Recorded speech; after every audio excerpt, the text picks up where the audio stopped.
자, 이번 시간 이제 나머지 잡다한 법들 같이 묶어서 살펴볼 거예요. 자, 임대차 관련 특별법으로서 주택 임대차 보호법, 상인법 이런 것들이 있죠. 그래서 일단 주임법 파트는 민법에서 한번 이슈가 되고요. 공인중개사법에서 또 한번 이슈가 됩니다. 그래서 요건 쭉 하다 보면 여러 번 이제 반복을 하게 될 테고요. 자, 가보겠습니다. 그래서 일단 논의 전제, 임대차라는 개념부터 확인을 해보겠습니다. 자, 임대차라고 하는 거 이렇게 돼 있었죠. 자, 주택 소유자라는 사람이 있을 테고요. 임대차 계약을 체결합니다. 그럼 이 사람이 임차인이 되게 되는데, 일단 우리가 민법에서 논의하는 임대차라고 하는 것은 채권에 해당이 됩니다. 그래서 등기라는 것을 하지 않더라도 이 사람은 임차권이라는 것을 가지게 됩니다. 자, 근데 문제가 되게 되는 게 하나 있었죠. 자, 이게 소유자가 혹시 바뀌게 된다라고 하게 되면 이 사람은 바뀐 소유자에 대해서는 임차권을 주장할 수 없다라고 하는 것이 하나의 문제점이 되죠. 그래서 이때 경우에 따라서 주택 임차권 등기, 임차권 설정 등기라고 하는 것을 하게 되면은 그때부터는 임차인은 바뀐 소유자에 대해서도 임차권을 주장할 수 있다. 소위 이제 대항력이라는 것이 발생이 되게 됩니다.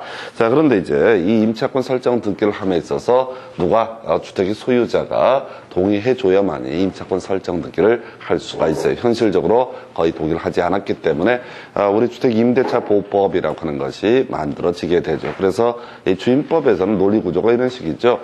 설령 자, 이 임대인과 임차인 사이에 임차권 설정 등기가 없다라고 할지라도 주민등록이라는 것을 주민등록을 이전하게 되면 대항력이라고 하는 것이 발생되게 된다. 그래서 대항력이 발생을 한다는 얘기는 이렇게 가는 거죠. 주택 소유자가 바뀌었을 때 바뀐 소유자에 대해서 임차권을 주장할 수 있다. 이런 의미가 하나가 있게 될 것이고, 현실적으로는 바로 임대차 보증금이라는 것을 받았다면 나중에 임대차가 종료가 됐을 때 바뀐 소유자에 대해서 보증금 반환 청구를 할 수가 있다. 이게 이제 대항력이라는 의미가 되게 될 테고요.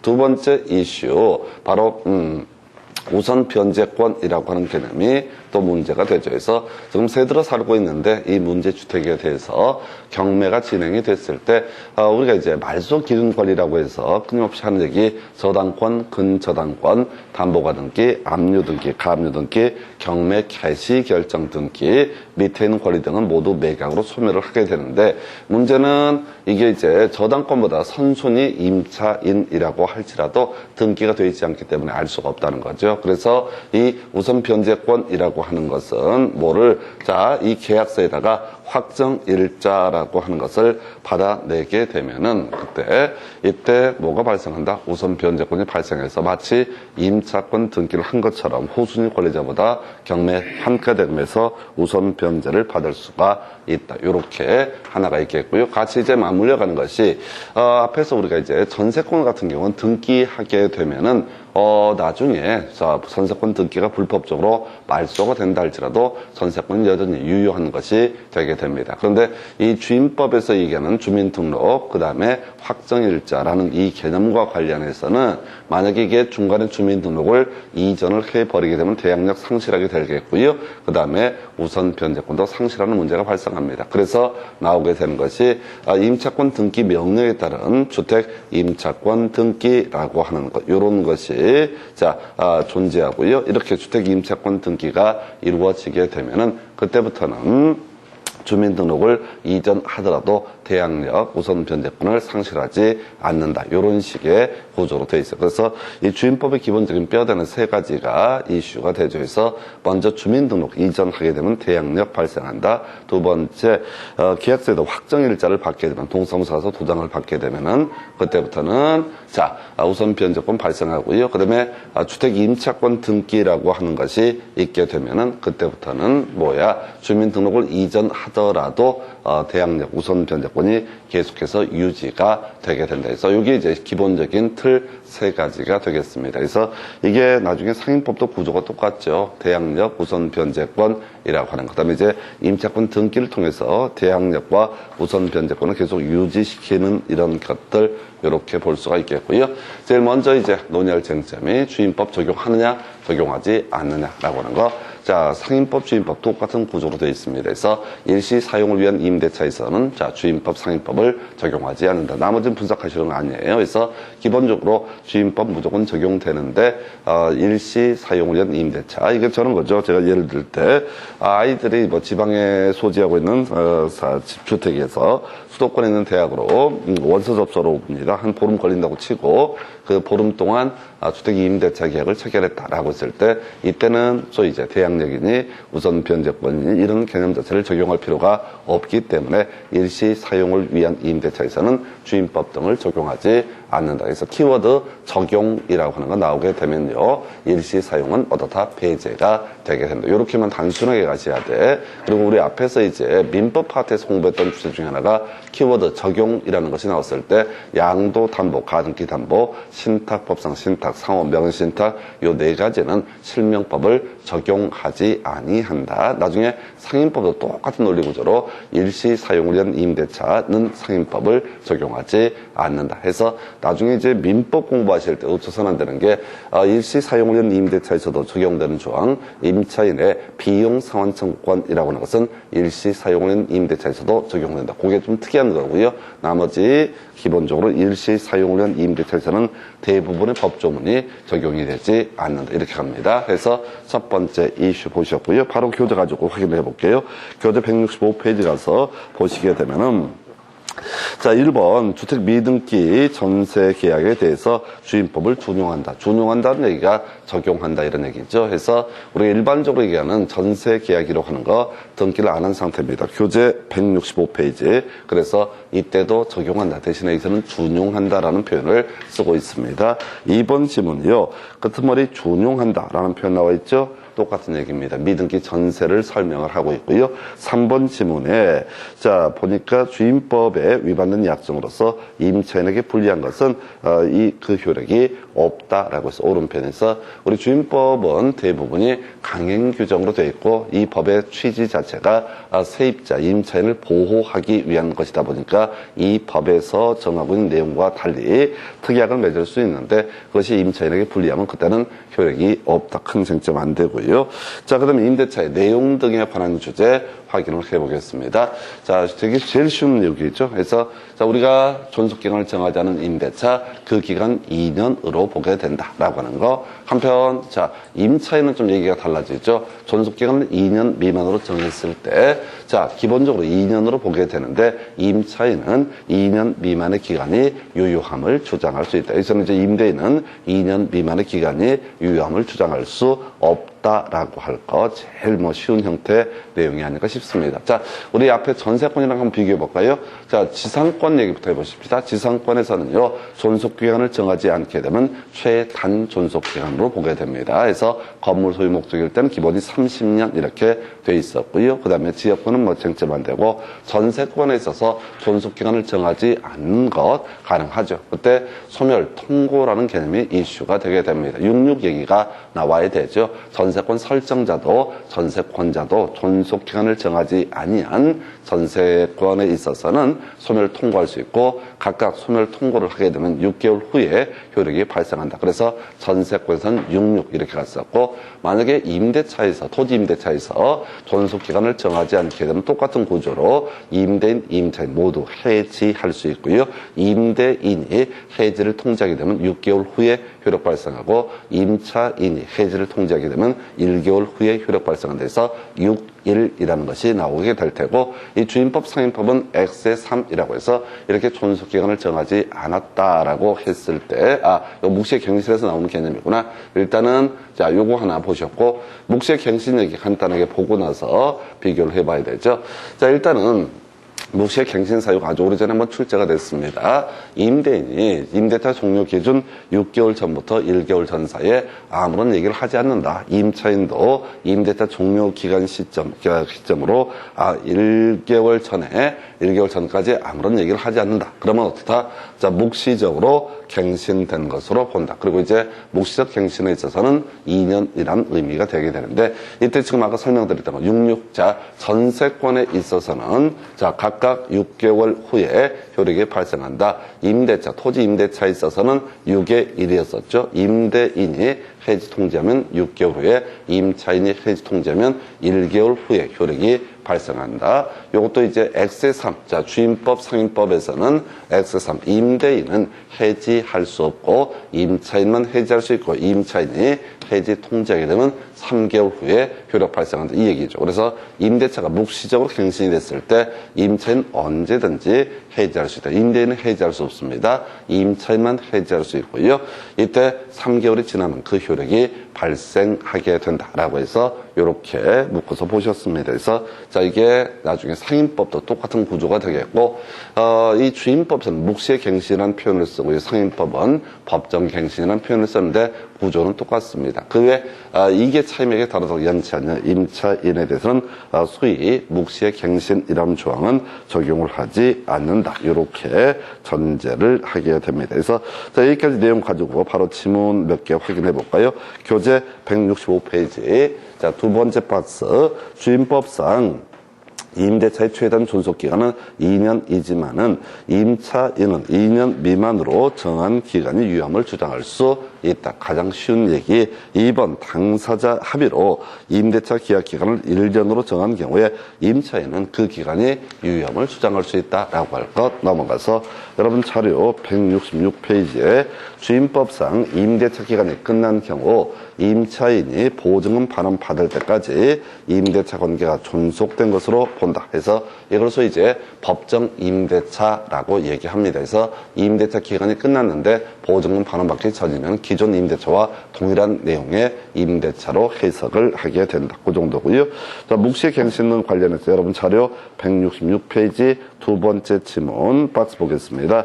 주임법에 따라서 임대차 계약이 묵시적으로 갱신된 경우 임차인은 언제든지 임대인에게 계약 해지를 통지할 수 있고요. 두 번째 지문 주택 임대차 계약이 묵시적으로 갱신이 된 경우 임대인은 언제든지 해지를 통지할 수 있다 해서 자, 임차인은 해지 통지할 수 있고 임대인은 해지 통지를 할 수가 없다라고 할 것. 그리고 나서 166페이지 옆에 이제 24회 때 관련 기출문제인데 이건 요즘에 거의 내기 힘들죠. 이건 작정하고 냈던 문제 중에 하나가 될 텐데 전체를 다 묶어서 구성을 했습니다. 그래서 166페이지 그 박스 바로 안에서 보니까 을이 자, 임대인 갑하고요. 임차인 을이라고 되어 있습니다. 그래서 임대인이 갑이고 임차인이 을이다라고 이렇게 전제를 깔고요. 그래서 보게 되면은, 자, 임차인 을이 임대차 종료, 자, 1개월 전까지 갱신 거절의 통지를 하지 않은 경우,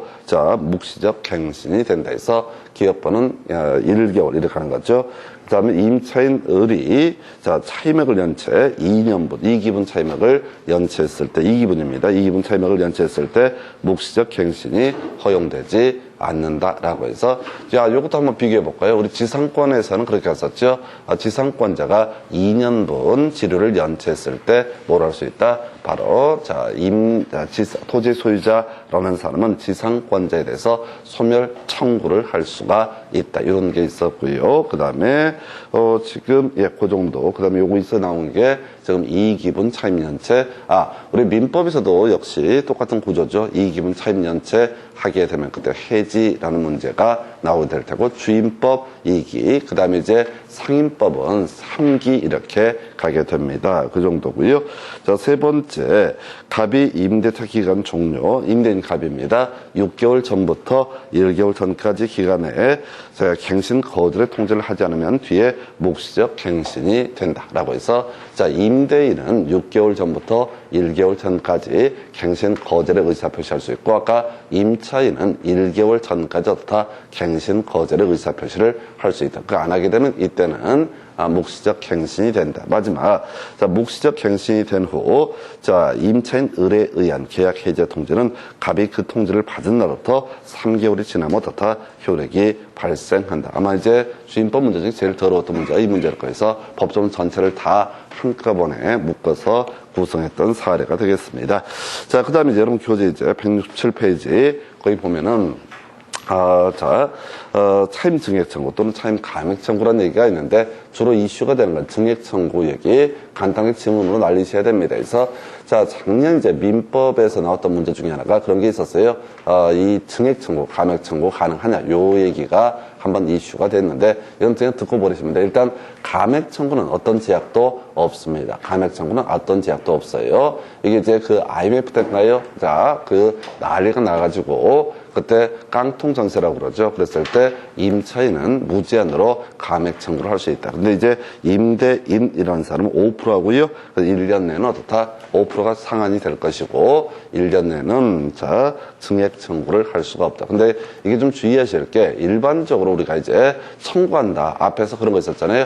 지상권의 소멸 청구라든가 전세권자가 용도에 따라서 부동산을 이용하지 않았을 때 전세권의 소멸 청구라든가 유치권이라고 하는 거. 자, 유치권자가 선관 의무를 위배하거나 혹은 불법적 사용을 했을 때 채무자가 유치권자에 대해서 소멸 청구를 할 수 있다. 그래서 이때 청구라고 하는 개념이 형성권이라고 그래서 요건을 갖추면 바로 법적 효력이 발생합니다. 근데 여기서 이제 차임 증액 청구 또는 감액 청구라고 하는 개념은 뭐가 문제가 되는 거냐면 이거는 임대인이 또는 임차인이 청구한다고 바로 효력이 발생하는 게 아니라 시도 단위에서는 무슨 뭐 위원회 가야 됩니다. 위원회 가서 그분들한테 사인 받아야지. 그분들이 사인을 해야만이 어떻다? 소위 증액 또는 감액 청구가 가능해지고 사실상은 거의 유명무실한 조항입니다. 지금 이게 주택 임대차 보면 존속기간 2년이라고 그랬어요. 그럼 이제 첫째 계약책이라고 1년 내는 증액 청구 이런 거 할 수 없거든요. 그럼 이제 1년 남았는데 굳이 시도 단위에 가서 뭐 소송 비슷하게 다투고 또 입증을 하고 등등등 너무 어렵다는 거지. 그래서 실질적으로는 거의 의미가 없는 조항이 증액 청구, 감액 청구. 다만 시험용으로 보실 때 감액 청구라는 것은 제약이 없습니다. 여기 증액 청구는 최대 5%고요. 그 다음에 최근 1년 사이에 증액 청구를 했을 때는 어떻다? 이때는 더 이상 증액 청구를 할 수 없다. 그래서 주임법 보통 임대차 기간이 2년이기 때문에 그냥은 1년 참고 말지 굳이 어떻다? 증액 청구란 것은 거의 하지 않을 것이다. 그 외에 우리가 그런 거 있잖아요. 전세금을 겁나 많이 올려달라 하면 라디오 이런 데 사연 보내고 이런 분들 있습니다. 그럼 이제 우리가 얼핏 생각하면 5%라고 돼 있는데 어떻게 증액 청구를 자 무제한 할 수 있느냐. 그게 아니라 임대차가 끝나버리면 그때부터는 새로운 계약이 되기 때문에 그때는 증액 청구에 제약이 없죠. 증액 청구하는 게 아니라 그냥 새로운 계약을 체결하는 거니까 이 증액 청구라고 하는 것은 임대차 기간 중에 임료 등이 적절치 않다라고 했을 때 그 와중에 이제 하는 것이 증액 청구 또는 감액 청구의 개념이 되게 됩니다. 그래서 자, 여러분 자료 167페이지 첫 번째 박스 차임의 증액 청구에 관한 규정은 임대차 계약이 종료된 후 재계약을 하는 경우에는 적용되지 아니한다. 그래서 뭐 전세금을 많이 올려달라고 얘기한다. 이런 얘기들이 이 조항 때문에 문제가 되는 겁니다. 재계약을 하는 경우는 다 새로운 계약이기 때문에 이때는 이 조항을 적용하지 않는다라고 되어 있고 주택 임차권의 승계는 생략하고요. 바로 이어서 임차인의 권리라고 해서 이미 설명드렸죠. 대항력이라고 하는 것이 중심축이 되게 됩니다. 자, 주임법은 크게 세 가지 대항력, 우선 변제권, 주택 임차권 등기라고 하는 것이 중심축이 되게 됩니다. 그래서 다시요, 우리가 원래는 이제 임차권은 채권에 불과하고요. 이 임차권 설정 등기를 하게 되면 어떻다? 대항력이 발생해서 소유자가 바뀌더라도 바뀐 소유자에게 뭘 주장할 수 있다? 임차권을 주장할 수 있다. 근데 주택 임대차에서 임대인이 임차권 설정 등기를 안 해줍니다. 예, 그래도 이 사람이 인도받고요. 그 다음에 주민등록을 이전을 하게 되면 마치 임차권 등기를 한 것처럼 어떻다? 대항력이라는 것이 발생되게 된다라고 할 것. 자, 그래서 기본 요건 볼까요? 자, 우리가 전입신고라고 하는 것이 중심축이 되는 거죠. 그래서 자, 임차인이 아닌 동거 가족만으로 전입신고에 대항력이 발생한다라고 되어 있습니다. 자, 이건 뭐 큰 이슈는 안 되고 상식의 문제죠.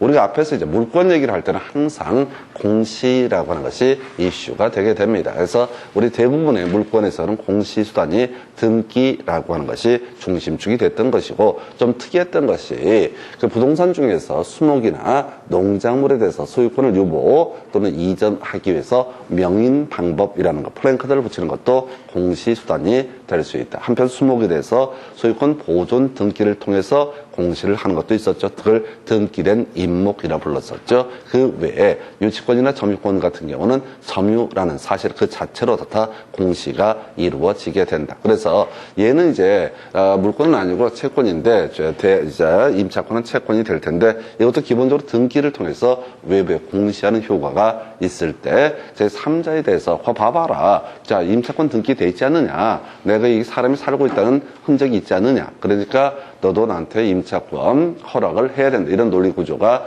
대항력의 등기라는 개념이 됩니다. 자, 그런데 일단 전입신고 하게 되면 이게 꼭 임차인 이름으로 전입신고를 하지 않더라도 동거 가족만으로도 전입신고가 이루어지면 대항력은 발생하게 될 것이다. 자, 한편 별로 쟁점 안 되죠. 우리가 이제 공법적인 말이 됐지 공법에서 다 가구주택은 소유자 한 명인 단독주택의 일종이었었고요. 다 세대주택은 공동주택의 일종이 되게 됩니다. 그래서 다 가구주택은 원룸 같은 걸 얘기하는 거예요.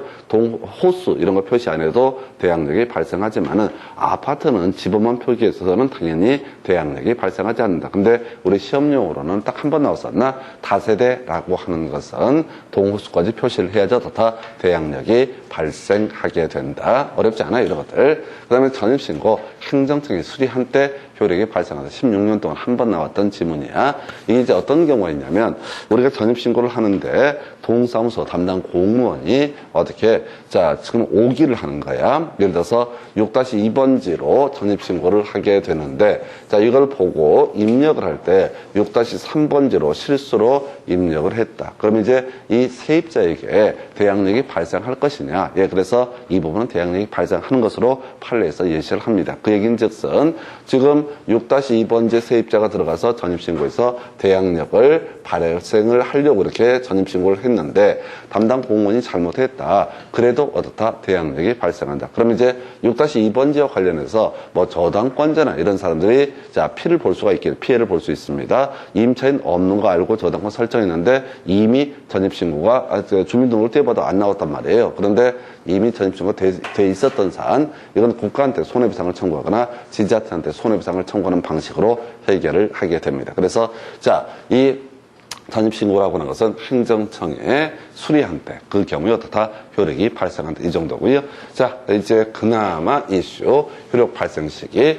자, 임차인이 주민등록을 마친 날의 다음 날 0시부터 대항력이 발생한다. 좀 이따 이제 우선 변제권 할 때 계속 사회적으로 이슈가 되는 문제가 터지게 되는데 일단은 인도 받고요. 주민등록 모두 두 가지 요건을 충족을 했을 때 그때 다음 날 0시부터 대항력이 발생이 되게 된다. 자, 한편 아까 우리 방금 앞에 설명드린 얘기인데 임차권 등기라고 하는 것도 그렇고요. 전세권 설정 등기라는 것도 자, 그것이 효력 발생 요건일 뿐 효력 존속 요건은 아니다. 이렇게 얘기합니다. 한번 전세권 설정 등기를 하게 되면 불법적으로 전세권 등기가 말소가 됐다 할지라도 여전히 전세권으로서 유효한 모습을 보여주게 됩니다. 자, 그런데 우리 주택임대차보호법에서 이 전입신고라고 하는 것은 여기 사람이 살고 있습니다. 이런 식의 공시하는 수단이기 때문에 만약에 주민등록을 중간에 이전하게 되면 어떻다? 대항력이 상실되게 된다. 그래서 나중에 이 관련해서 문제가 되게 되는 게 뭐가 되냐면은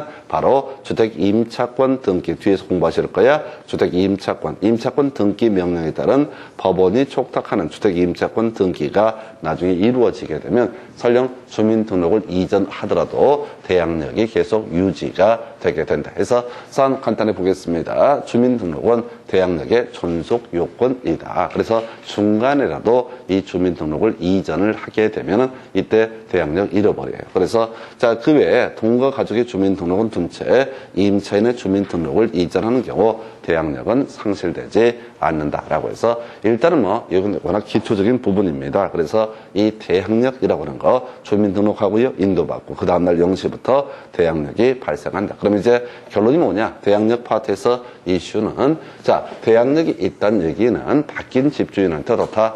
계속해서 살겠다라고 하는 것을 주장하는 건 별개의 문제로 보증금 반환 청구권이라는 것이 발생한다. 그래서 집주인이 이렇게 돼 있었다고 갑하고 갑소유 X주택에 대해서 을이라는 임차인이 존재했었다. 자, 그래서 자, 이 사람이 만약에 주민등록을 이전하게 되면 대항력이 발생하고 그래서 소유자가 변으로 바뀌었다라고 할지라도 어떻다? 바뀐 소유자에게 살겠다는 것도 주장할 수 있고 and 보증금의 반환도 누구한테? 병한테 반환을 청구할 수 있다. 이게 기본 원칙입니다. 물론 예외적인 경우가 있는데 그건 별개의 문제고 원칙적으로 바뀐 집주인에게 어떻다? 보증금 반환 청구를 할 수가 있다. 대항력의 의미 이렇게 해석할 수 있겠고요.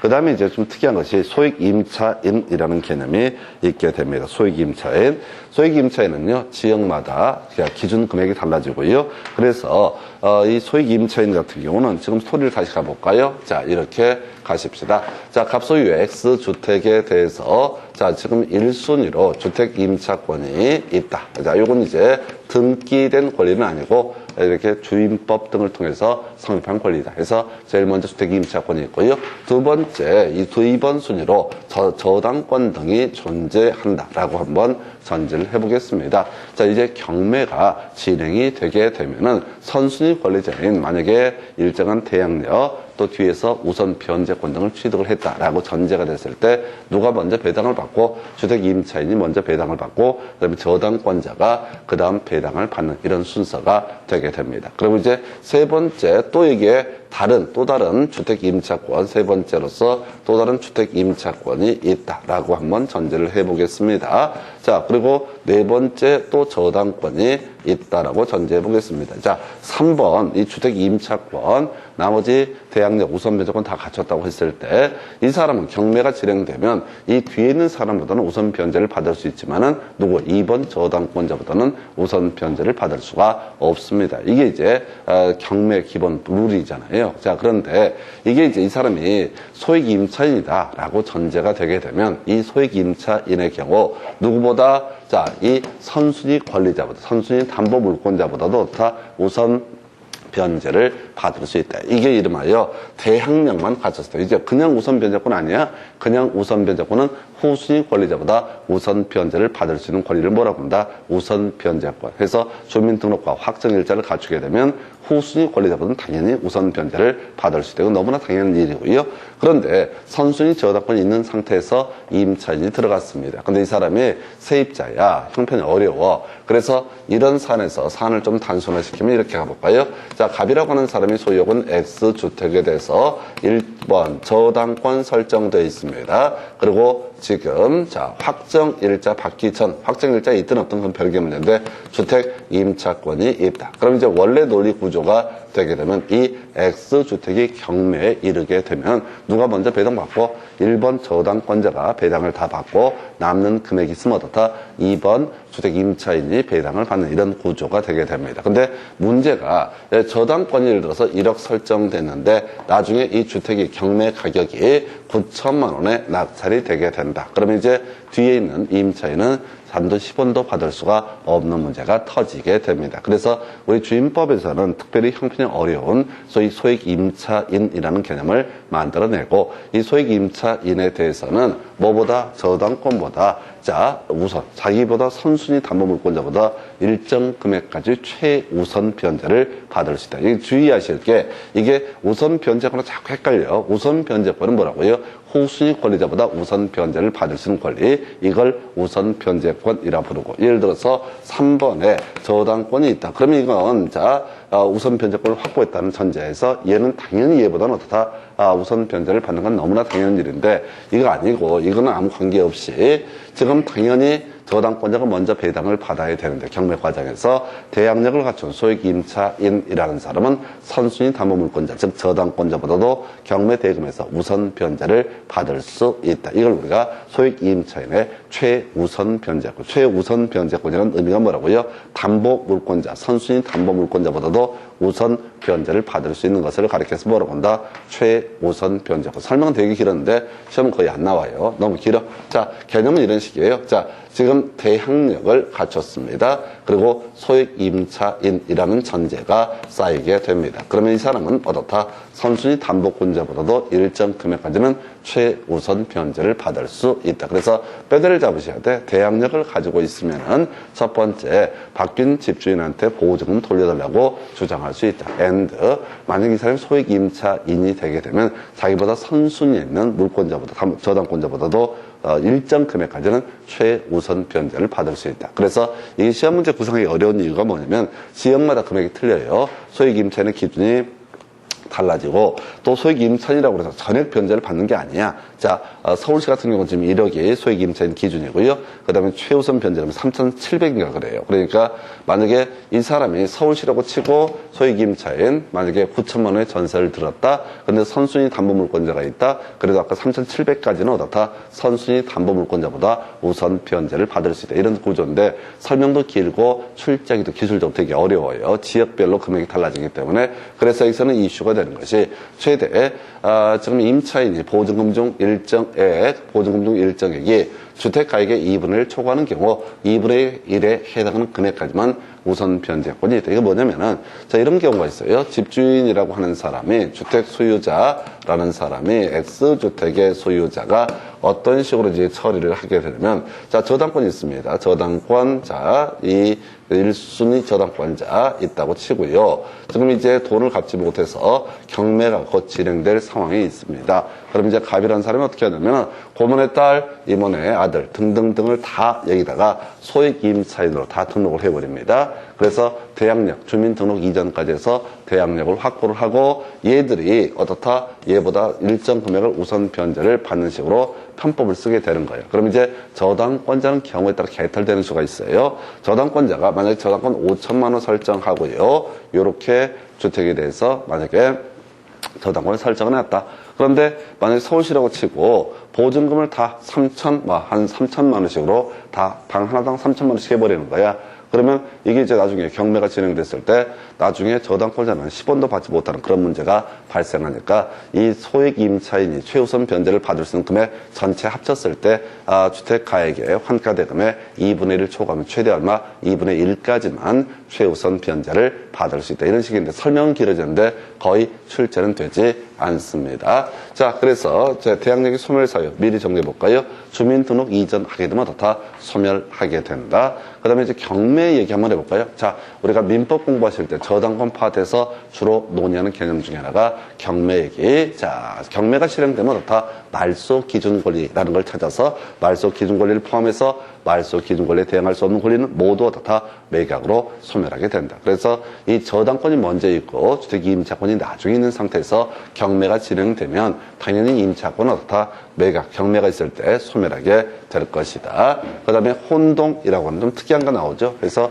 혼동이라는 게 뭐 있었죠? 자, 한 사람에게 두 개의 권리가 귀속이 되게 된다라고 했을 때 본인 또는 제3자의 이익을 위해서 존속시킬 필요가 없을 때, 즉 꼬리가 없을 때는 다 이 뒤에 있는 권리는 혼동으로 소멸한다. 이것도 뭐 주임법에서는 그렇게 공인중개사 영역에서 많이 안 다뤄질 테고요. 그 다음에 이제 우선 변제권 보기에 앞서서 지문 가지고 먼저 정리를 해보겠습니다. 그래서 이게 이제 1년에 한 문제 구성되는 영역인데 일단은 대항력 관련한 주제 한번 설명드리고 나와서 볼까요? 교재 168페이지 1번 핵심 지문 첫 번째, 임차인이 임차권 등기를 통해서 대항력을 가지는 경우 임차주택의 양수인은 임대인의 지위를 승계한 것으로 본다. 그래서 말이 좀 어려운데 지금 임차인이 대항력을 가지고 있다. 집주인 바뀌었다. 그러면 바뀐 사람은 어떻다? 기존 임대인의 지위를 그대로 승계해야 된다. 그래서 나중에 보증금, 임대차의 존속기간 만료가 되면 어떻다? 보증금을 반환할 의무가 있다. 이렇게 이제 가게 되는 거고요. 2번, 임차인이 다세대 주택에 동호수 표시 없이 그 부지 중 일부 집원만으로 주민등록을 한 경우 이들은 대항력 취득할 수 없다. 우리 용어 다가구는 단독주택의 일종이고요. 다세대라고 하는 것은 어떻다? 공동주택의 일종이다. 이건 이제 공법적인 마인드가 필요하죠. 그 다음에 이제 3번 질문. 임차인이 대항력을 취득하려면 주민 등록, 전입신고 이외에 확정일자를 받아야 한다. 이런 게 이제 말도 안 되는 거지. 자, 확정일자까지 필요한 건 우선 변제권의 문제고요. 대항력의 문제는 어디까지? 주민등록, 전입신고까지만 있어도 다 대항력이 발생하게 된다. 그래서 다시 되게 간단한 주제인데 착각할 수 있어요. 대항력이라고 하는 것은 자, 임도 받고요. 그냥 실질적으로 뭐야? 주민등록 요거 하나만 있으면 어떻다? 대항력이 발생하게 된다. 이에 비해서 우선 변제권이라고 하는 것은 우선 변제권은 이 주민등록에다가 추가적으로 뭐가 필요하다? 바로 추가적으로 지금 확정일자 계약서에다가 이런 계약이 있다라고 하는 내용을 동사무소 확인하고 도장을 찍어준 것을 확정일자라고 얘기합니다. 그래서 자, 우선 변제권은 확정일자까지 필요하고 그 다음에 지금 대항력이라고 하는 것은 어디까지? 주민등록까지만 필요해서 이런 것들은 실수하면 안 되는 지문이고요.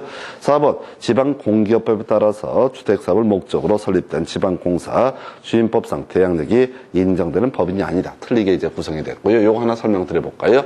원래 지금 대항력이라고 하는 개념은 거기에 살고 있는 자연인을 대상으로 하는 개념이 되게 됩니다. 자, 그런데 이제 이런 게 있죠. 지금 이제 법인, 토지공사, 지방공사, 일정한 중소기업 이런 데서요. 자, 임차인이 돼서 주택을 임차합니다. 근데 법인이 직접 들어가 사는 것은 아니고 거기서 선정한 사람, 예를 들어서 토지공사나 지방공사에서 사회적으로 약자 이런 분들한테 자, 임차인처럼 쓸 수 있게 얘기를 해주게 됩니다. 그럼 이제 실제 임차인은 누가 되고 토지공사, 지방공사가 되게 되는데 지금 보다시피 뭐가 문제가 되냐면 이 토지공사, 지방공사, 중소기업이 임차인에 의해서 주택을 임대차했어요. 근데 이게 법인에 대해서 대항력이 인정이 안 되다 보면은 나중에 이 문제주택이 경매에 넘어갔을 때 확정일자도 받아도 의미가 없고 전 보증금을 날리는 사례가 터지니까 우리 법에서는 토지공사, 지방공사, 중소기업이라는 사람, 이게 법인인데 얘들이 임차인이 됐을 때 그들이 선정한 입주자가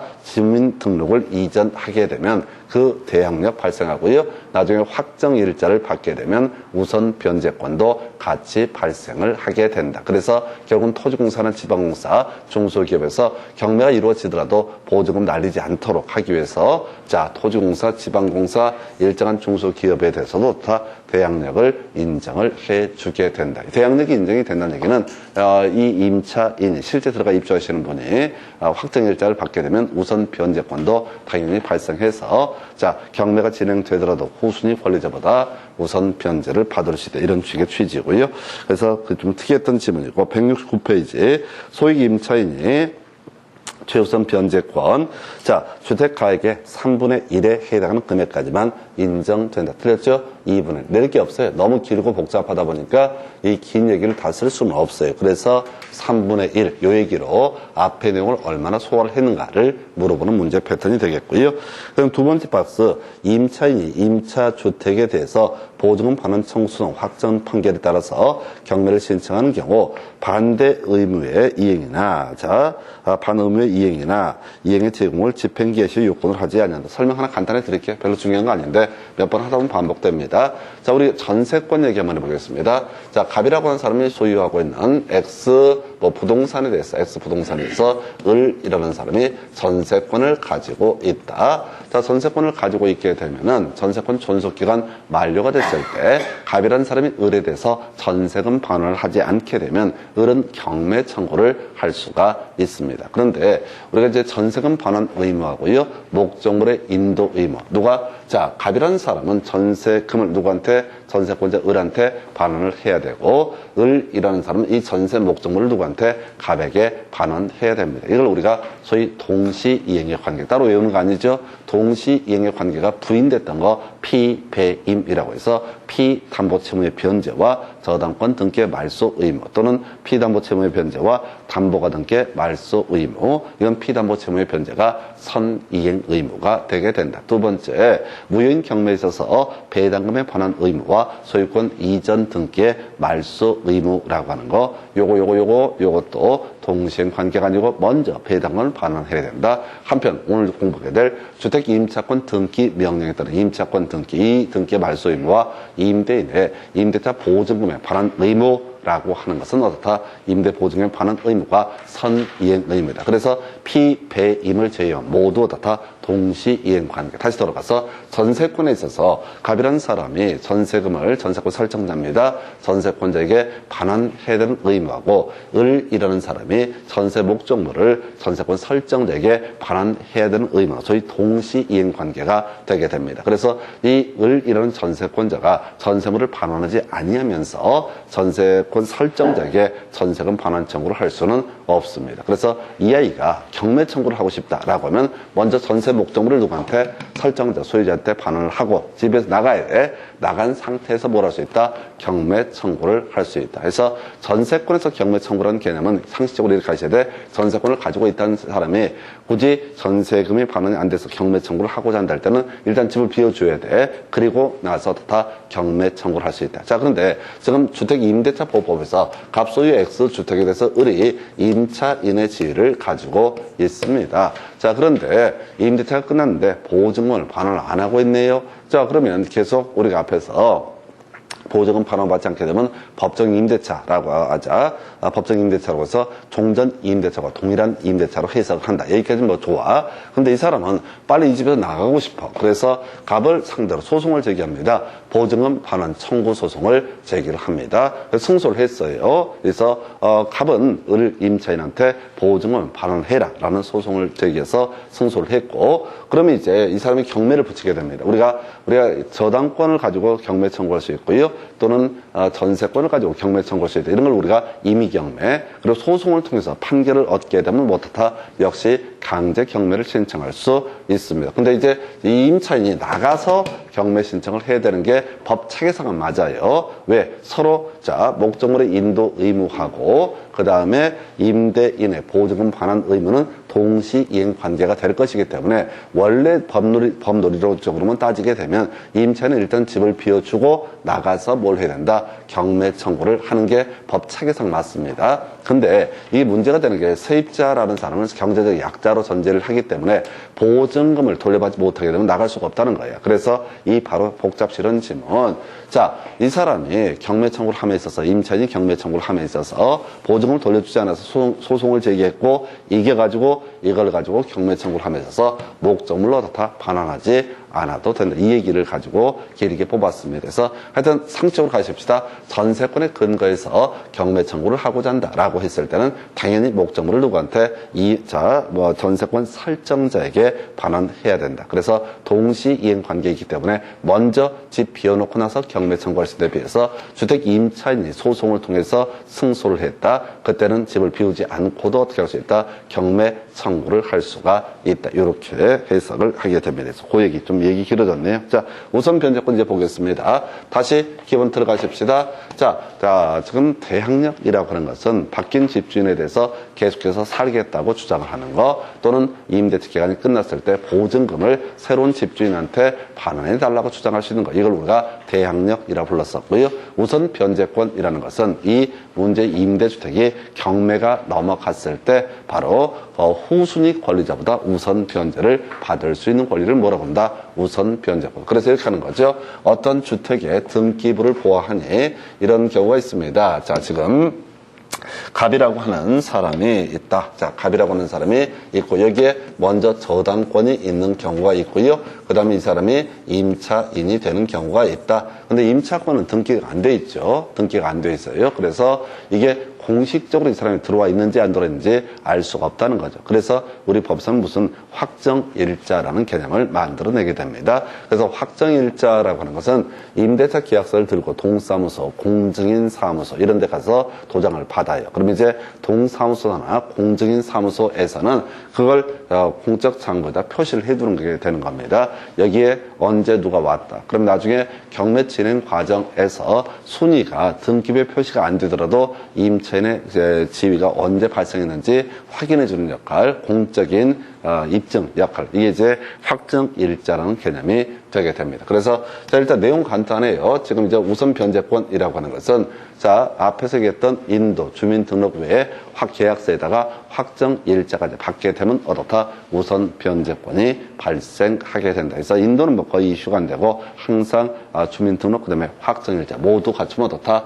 바로 이때 우선 변제권 발생하고요. 이게 계속 사회적으로 문제가 되죠. 그래서 우선 변제권은 대항력에다가 그다음에 확정 일자를 모두 갖춘 날의 다음날 0시부터 다 이게 우선 변제권이 발생하게 됩니다. 그래서 이건 사회적으로 아주 어제도 어떤 분이 와서 보여주셨는데 계속 문제가 되는 게 이게 뭐가 문제가 되는 이런 경우에요. 자, 갑이라고 하는 사람이 X주택의 소유자입니다. 자, 그리고 이 사람이 을과 임대차 계약을 체결하고 을이 주택 임차인으로서 뭐까지 우선 변제권까지 발생했다. 그런데 이제 이 날짜를 계산을 해보니까 이 임차인이 자, 계약서 체결하고 자, 그 다음에 주민 동사무소 가서 확정일자를 받고 이게 만약에 5월 6일이다 라고 한번 전제를 해보겠습니다. 5월 6일 날 오전 10시에 계약이 완료가 되고 인도도 받고 하여튼 다 했어. 그러면 이제 5월 7일 0시가 되게 되면은 어떻다? 이때부터 바로 우선 변제권이라는 것이 발생되게 됩니다. 그런데 이게 이제 집주인이 나쁜 마음을 먹고 임차인 연맥이 임차인한테 보증금 받는 건 별개의 문제로 이 임대인이 똑같이 5월 6일 날 국민은행 가서 이 부동산에 대해서 저당권을 설정을 하게 됩니다. 그러면 5월 6일 날 오전 10시 정도에 계약서를 쓰고 등등등 할 때 심지어 나중에 한 번 더 확인해 봤는데 오후 1시에도 더 저당권 등기가 없어. 그냥 깔끔한 물건이니까 이 임차인은 최선순위 권리자라고 생각을 하고 이제 마음 편하게 이사도 하고 등등 했는데 그날 보니까 뭐가 문제가 되냐면 여기에 그날 저당권 설정 등기가 이루어지게 됩니다. 그러니까 집주인이 애초에 마음을 먹은 거야. 대출을 받긴 받아야 돈이 부족해서 대출을 받아야 되는데 은행에서 예를 들어서 2억을 받기로 약정을 다 해놓고 준비 다 해놓은 거야. 갑자기 하는 게 아니라 다 준비를 해놓고 나서 그 다음에 세입자하고는 자, 큰 날짜에 또 날짜 맞춰서 계약서를 체결하고 순서는 자, 우리가 육안으로 보게 되면 뭐부터 시작한다고요? 아까 임대차, 그다음에 확정일자. 요게 먼저 있는 것처럼 보이는데 실질적으로 저당권이 선순위가 되어버리게 되면은 이 임차인 입장에서는 자기가 최선순위 권리자라고 생각했는데 경매가 진행될 때 개털되는 사례가 있다. 해서 요건 우리 등기법 얘기를 한번 같이 기억을 해봐야 되죠. 등기법에서 등기 효력 발생 시기 등 이렇게 되어 있습니다. 저접효 이렇게 설명을 드렸습니다. 등기가 저장된 때 어떻다? 접수된 것으로 보고 등기가 실행되게 되면 바로 어떻다? 접수된 때부터 효력이 발생하게 된다. 효력이 발생한다. 그래서 이게 어떤 얘기를 하냐면 5월 6일 날 예를 들어서 5월 6일 날 지금 대항력 갖추고요. 확정일자 받아놨습니다. 그러면 5월 6일 날 한 오후 3시경에 자 3시경에 뭐가 있을 수 있다? 등기부에 저장이 될 수가 있다고. 등기소에 늦게 가는 거야. 전체 일 다 보고 등기소에 가는 거야. 그리고 실제 등기가 나중에 실행이 되는 것은 5월 8일 날 되더라도 5월 8일 날 등기가 일이 밀려가지고 등기가 일을 못한 거야. 5월 8일 날 등기를 하더라도 그때 저장된 때 접수된 것으로 보고 접수된 때부터 다 효력이 발생한다. 그래서 5월 6일 날 접수를 해버리게 되면은 5월 7일 날은 경우에 따라 등기부에 안 나와. 일이 밀려가지고 담당 공무원이 일처리를 못하게 되면 5월 7일날 등기부를 띄워봐도 안 나온다고. 아니 아직 저장만 돼 있고 등기 실행을 안 했다고. 일이 밀려서. 그러면 5월 7일날 등기부를 띄워봐도 깔끔한 물건인 경우가 있을 수가 있다고요. 근데 아까 제가 말씀드린 것처럼 등기의 효력 발생 시기 저접효 저장된 때 접수된 것으로 보고 접수가 됐다는 전제에서 나중에 등기가 실행되면 접수된 때부터 다 효력이 발생한다. 저접효 이렇게 외우셔야 돼. 이것 때문에 현실적으로 큰 문제가 돼요. 대부분 등기 바로바로 실행됩니다. 그럼에도 불구하고 제일 큰 문제가 이런 식이라고 오전 10시 5월 6일 날 오전 10시에 자 대항력 갖추고 확정일자 받고 다 만반의 준비를 했어. 그리고 이 물건은 깔끔한 물건이라고 자신 있게 생각하고 있는데 자 5월 6일 날 오후 3시에 은행하고 미리 예약했고 이날 저당권 접수를 해버린다고요. 그러면 결과적으로 뭐가 선순위 권리자가 된다? 저당권자가 선순위 권리자가 된다. 그래서 맨날 신문에 그거 나오잖아. 그런 기사는 이제 그만 좀 냈으면 좋겠어. 하도 많이 나오니까. 근데 이 법을 공부를 안 하신 분들은 매번 사건이 새롭죠. 그냥 모르는지 모르니까. 어제도 어떤 분이 와서 보여주시더라고. 신문에 스크랩을 해가지고 이게 이렇게 문제가 되고, 그래서 제일 큰 문제가 저거잖아요. 임차인 입장에서는 이 중개사, 공인중개사, 기업 공인중개사가 집주인하고 작당을 해가지고 자기를 연맥이려고 한다. 그 피해 망상입니다. 그런 경우가 아예 없다는 얘기까지는 아니겠지만은 기업 공인중개사가 굳이 그런 짓거리를 할 가능성은 거의 낮죠. 그럼 이제 집주인이라는 사람 자체가 개공과 누구를 다 속인 케이스가 되겠습니다. 그래서 이런 사안이 터지게 되는 대부분의 누구지? 지금 세입자. 이 사람들은 붙잡고 시비 걸 게 중개사밖에 없거든. 쓸데없는 짓거리입니다. 소송비용 낭비예요. 그래서 이 공인중개사가 논리 구조적으로 알 수가 없다고.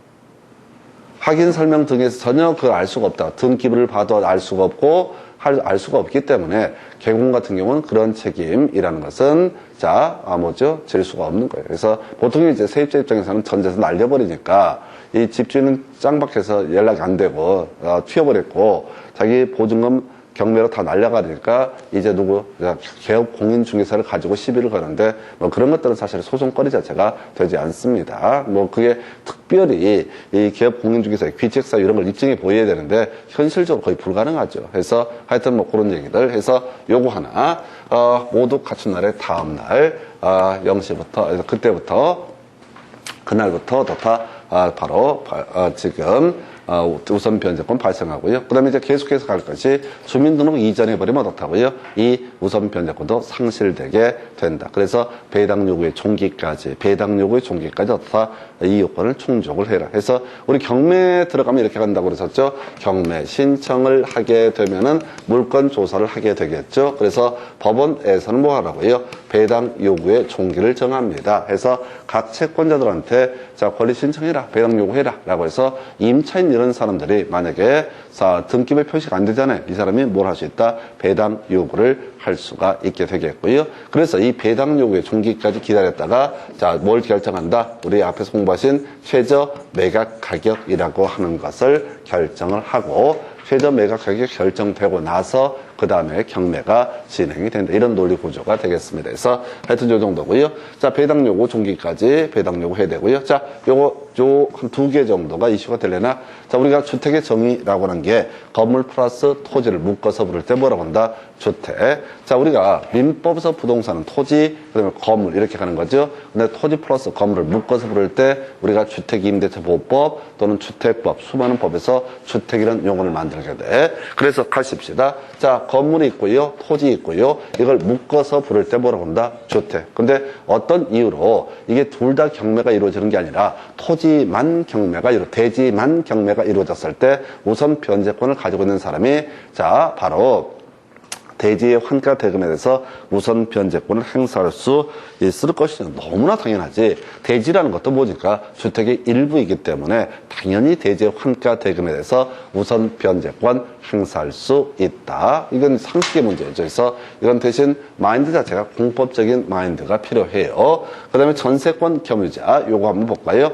우리 전세권이라는 것은 앞에서 전세권 설정 등기라고 하는 것이 있어야 어떻다? 성립하게 된다. 요렇게 설명을 드렸죠. 전세권 설정 등기가 있어야 어떻다? 성립하게 된다. 임차권은요, 아까 대항력 우선 변제권이라는 게 주민등록 이전하고 확정일자 받게 되면 어떻다? 대항력 우선 변제권 발생한다. 이렇게 이제 봤었는데 이게 한 사람이 2개의 권리를 가지고 있다. 얘 둘 다 행사할 수 있다. 각각 행사할 수 있다. 예를 들어 볼까요? 갑소유의 X주택에 대해서 을이라는 사람이 전세권을 가지고 있고요. 그 다음에 또 주택 임차인으로서의 지위도 가지고 있다. 해서 이 사람은 집주인한테 쇼 붙여가지고 전세권 등기를 한 거야. 그럼 이 사람은 전세권, 물권을 가지고 있는 상태고 그것도 믿음이 안 가서 결국 이분이 옳았다는 게 판례를 통해 입증이 되는데 주택 임차인으로서 대항력과 우선 변제권도 모두 갖추게 됩니다. 그럼 이제 아까 설명드렸어요. 이 사람이 지금 이제 집주인이 보증금 반환하지 않게 되면 전세권자 입장에서는 경매 청구를 할 수 있다. 근데 경매 청구를 하려면 아까 어떻게 돼? 집을 전세권 설정자 집주인한테 돌려줘야지 뭘 할 수 있다. 경매 청구를 할 수 있다. 그래서 얘가요 돌려줘요. 그럼 집을 나가요 안 나가요? 안 나가요. 바로 임차인으로서의 지위를 가지고 있기 때문에 실질적으로 전세권도 가지고 있고 임차권도 모두 가지고 있게 되면 전세권자 지위에서 경매 청구를 하려면 원래 나가야 된다고. 그런데 이 사람은 임차인으로서의 지위를 또 가지고 있으니까 안 나가고 경매 청구를 할 수가 있다. 또 나중에 배당이 떨어지는데 얘가 제 최선순위 권리자고 두 번째 뭐 저당권자 등이 있다고 쳤을 때 이게 전액 배당을 못 받는 경우가 있다고요. 원래 경매가 이루어지게 되면은 말소 기준 권리를 포함해서 말소 기준 권리에 대항할 수 없는 밑에 있는 권리는 모두 어떻다 매각으로 소멸한다. 자, 그러면 이 사안에서 지금 이 갑소유의 X주택에 대해서 을이 전세권도 가지고 있고 임차권도 가지고 있는 사안입니다. 자, 그래서 전세권자 을이 경매 청구를 하게 됩니다. 그럼 말소 기준 권리는 뭐가 되는 거예요? 말소 기준 권리는 뭐가 돼? 이 사안에서 다른 저당권 아무것도 없어. 저당권, 담보가등기, 근저당권. 자, 그 다음에 뭐가 있었지? 압류, 가압류, 경매, 개시결정 등 이런 게 없는 상태. 그러면, 이건 기술적으로 어떻게 되냐면, 전세권자가 경매 청구를 하게 되면, 이때 무조건 마지막 단계가 뭐가 만들어져? 경매, 개시, 결정의 등기. 이건 있어야 되지. 이건 있어야 돼. 그래야 경매가 진행이 되는 거니까. 그러면 이 사안에서는 말소 기준 권리가 뭐가 되는 거야? 경매, 개시, 결정의 등기가 말소 기준 권리가 되는 겁니다. 대신 전세권자는 스스로 경매 신청하면 전세권 자체는 전액 변제를 받지 못하더라도 경매가 진행되는 그 순간 어떻다? 전세권은 소멸하게 됩니다. 그래서 이 사안이 뭐냐면은 지금 전세금 2억을 받아내기 위해서 주택 임차인으로서의 지위도 가지고 있고 전세권자로 지위도 가지고 있는 사람이 그 소유 주택에 대해 갑소유 주택에 대해서 경매를 청구한 사안이다. 그럼 이때 말소 기준 권리는 경매 개시 결정 등기가 될 것이기 때문에 자, 전세권은 스스로 경매 신청했으니까 소멸하게 되지만 임차권은 어떻다? 소멸하지 않는다. 뭔 얘기냐면 전세금 2억을 받아야 되는데 이게 1억 9,500에 낙찰이 됐다. 그럼 500 못 받았잖아요. 그러면 임차인의 경우는 어떻다? 남아서 500 줄 때까지는 못 나가겠다라고 주장을 할 수가 있다. 이런 얘기가 되는 겁니다. 그래서 전세권하고 주택 임차인으로서 지위 각각 행사할 수 있다라고 하는 거 이렇게 설명을 드리게 되겠고요. 자, 그래서 그 외에 자, 지금 임차인이 그 배당금을 받으려면 어떻다? 보증을 받으려면 주택을 낙찰받은 매수인에게 인도를 해야 된다. 이 정도. 뭐 설명 길었는데 거의 뭐 출제 빈도는 떨어지죠. 여러분 교재 170페이지 가서 지문 가지고 보겠습니다. 자, 보니까 좀 특이한 게 이제 요 근래 나왔어요. 확정일자 관련해서 여러분 교재 170페이지 자, 보면은 자, 확정일자는 확정일자 번호, 확정일자 부여일, 그리고 확정일자 부여기관을 주택임대차 계약 증서에 표시하는 방법으로 부여한다. 그래서 동사무소를 가게 되면은 도장을 찍어준다고요. 확정일자라고 해서 무슨 동사무소, 언제, 모일날. 그럼 이제 그게 소위 공증이라고 하죠. 공증. 자, 공적인 기구에서 입증을 해주는 거야. 그리고 동사무소에서는 확정일자 부라고 해서 그 리스트를 다 뽑아놔. 그래서 서류가 나중에 조작되는 경우를 대비하기 위해서. 그래서 결과적으로 이 확정일자라고 하는 도장이라는 개념 자체가 뭐라고요? 이날 누가 바로 임차인이 들어와서 자, 주민등록한 다음에 계약서에 도장까지 받았다. 그러면 이날 당연히 어떻다? 바로 그 다음날 0시부터 우선 변제권 발생한다라는 의미 도장, 공증하는 기구가 동사무소 등이 되게 되는 겁니다. 두 번째, 임대차 계약을 체결하려는 자는 임차인의 동의를 받아서 확정일자 부여기관에 해당 주택의 확정일자 부여일 정보의 제공을 요청할 수 있다라고 해서 요건 이제 임대인의 동의를 받아야 되는 거죠. 다시 갑시다.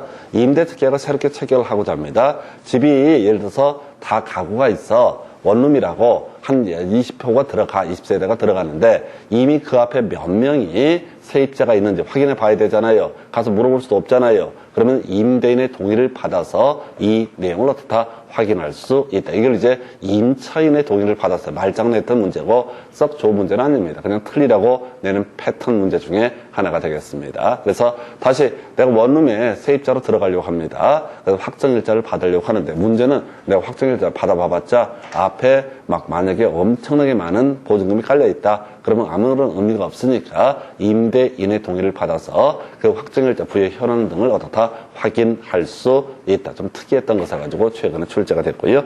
3번 임차인이 주택의 인도를 받고 주민등록을 마친 날과 제3자의 저당권 설정 등길이 같은 날이면 임차인은 저당권의 실행으로 인해서 그 주택을 취득한 매수인에게 대항하지 못한다. 이게 그렇게 중요한 얘기지. 그 날짜가 똑같으면 어떻다? 바로 저당권이 선순위가 되기 때문에 임차 임차인은 저당권보다 후순위 권리자가 된단 말이에요. 그래서 매수인에 대해서 자신의 권리를 주장할 수 없다. 낙찰 받은 사람한테 나 임차권 있어 라는 것을 주장할 수 없다. 현실적으로 제일 많은 문제가 되는 게 이 조항이에요. 대단히 복잡스러운 문제입니다. 그래서 세입자 입장을 생각을 하게 되면 이거를 이제 그날 효력이 발생한다 이렇게 하는 게 낫지 않겠느냐라는 뭐 입법론도 있을 수는 있지만 꼭 그게 합리적인 것만은 아니에요. 왜?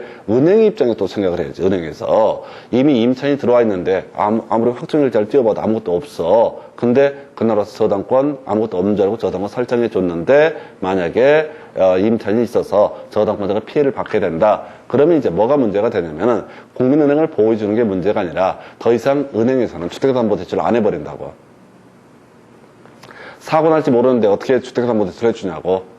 주택담보대출을 안 해버리면 더 큰 사회적 문제가 발생하는 거죠. 그래서 하여튼 결국은 이 사안은 되게 애매한 문제고 집주인의 어떤 도덕성이라는 부분에 기댈 수밖에 없는 그런 상황이 되겠습니다.